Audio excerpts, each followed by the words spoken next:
ദൈവത്തെ ദർശിച്ചവരാണ് വിശുദ്ധർ.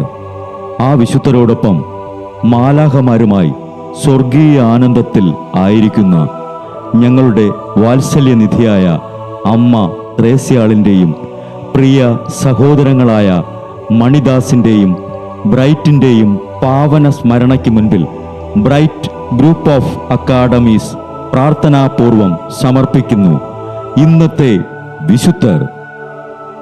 അവതരണം അനിൽ കുഴിഞ്ഞകാല. ആശയം മുത്തയ്യൻ ആൻഡ് സെലിൻ പ്രിയ.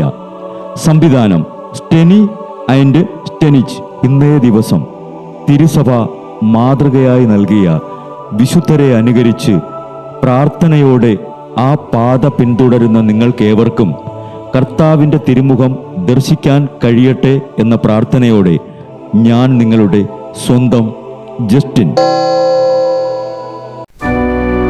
ഇന്ന് മാർച്ച് 31 വിശുദ്ധ ബെഞ്ചമിൻ്റെ തിരുനാൾ.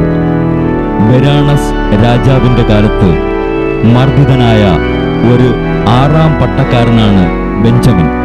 ആദ്യം അദ്ദേഹത്തെ നന്നായി പ്രകരിച്ചു, അതിനുശേഷം ജയിലിലടച്ചു. 1 കൊല്ലം ക്രിസ്തുമതം പ്രസംഗിക്കരുതെന്ന താക്കീതോടുകൂടി ബെഞ്ചമിനെ സ്വതന്ത്രനാക്കി. 1 താലന്ത് ലഭിച്ച ഭൃത്യനെ പോലെ സത്യം അടച്ചു പൂട്ടി വയ്ക്കുകയില്ലെന്നതായിരുന്നു അദ്ദേഹത്തിൻ്റെ നിലപാട്.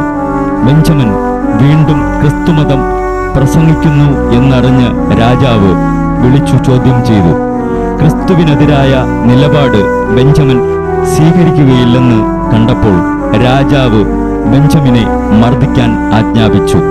കൈകാലുകളുടെ വിരലുകളിലെ നഖങ്ങളുടെ കീഴിലുള്ള മാംസത്തിൽ മുള്ള് കുത്തിക്കയറ്റി വലിച്ചെടുത്തു.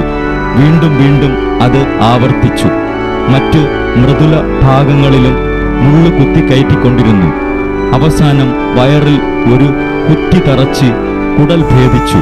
അങ്ങനെ 424 ബെഞ്ചമിൻ രക്തസാക്ഷിത്വ മകുടം നേടി. ക്രിസ്തുവിനു വേണ്ടി രക്തസാക്ഷിത്വ മകുടം ചൂടിയ വിശുദ്ധ ബെഞ്ചമിനെ വിശ്വാസ സത്യങ്ങൾ വിളിച്ചു പറയുവാൻ ഞങ്ങളെയും ഒരുക്കണമേ.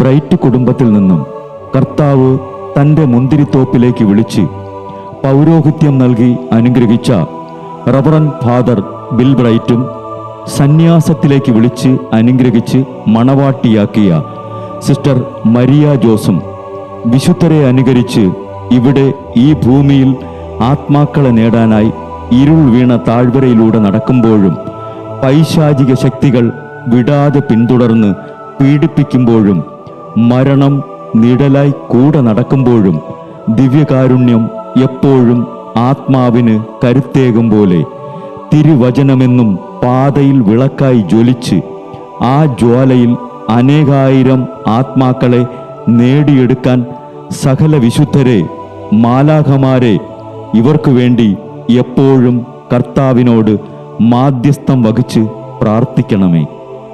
അനുദിന വിശുദ്ധർ നടന്ന വഴിയെ നടക്കുന്ന ഇവർക്ക് പിന്നാലെ കൽപ്പനകൾ പാലിച്ച് കരുത്തോടെ നടക്കുന്ന ഞങ്ങളും ഞങ്ങളുടെ പ്രിയപ്പെട്ടവർക്ക് അരികിലെത്തി നിത്യസൗഭാഗ്യം പങ്കിടാൻ അനുഗ്രഹമരുളണമെന്ന് കർത്താവേ അങ്ങയോട് ഞങ്ങൾ പ്രാർത്ഥിക്കുന്നു.